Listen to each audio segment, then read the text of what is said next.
So for documentation for Sprint 9, I've got my Doxygen here. That's all updated. So to start off, so we've got game object and modules, asset managers, the engine which has some tools stuff, and then scene. So all the things that the user would be using all have a look at demo 1, 2, 3, 4, or 5. Or 6, and then anything like the connect stuff, which is gesturable, says to look at the connect game for further explanation. So start off with the game object. We've got alarmable, which hasn't changed.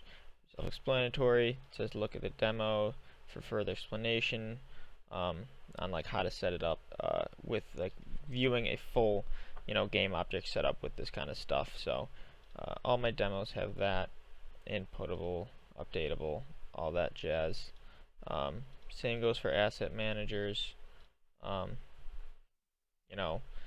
straightforward. If you looked at the demos though, they show you exactly how to load all these things when they're needed.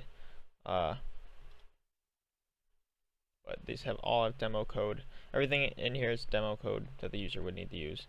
So then we've got tools, like the freeze time, gesture, GodCam, model object, sprite object, terrain object, visualizer, all that jazz.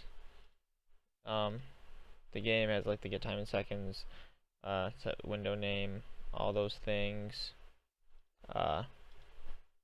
Scene is just the scene manager, so like set the start scene, get the current scene, all that stuff we've had before. So this is just all updated with the newer stuff and then the new demos to look at. As for the demos, I'm going to upload them if you want to look at them. They are going to be under this thing called demos. They are just the demo code and the game components though, so there's no way to just run it straight off unless you just take the engine and then you drag these in. It replaces the game components and the user code. You simply just add it to the project and it'll run. All of them work. I've tested them all and updated them all with like the new collision stuff that we've added. So or you can just look at the stuff individually. So I can show you like all of them.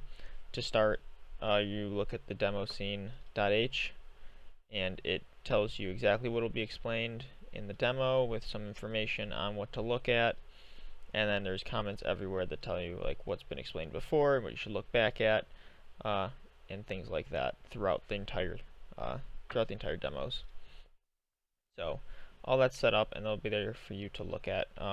But as for documentation, that is about it. So added terrain and all the new collision stuff's in there, as well as the connect stuff's in there. So next I'll just be talking about connect.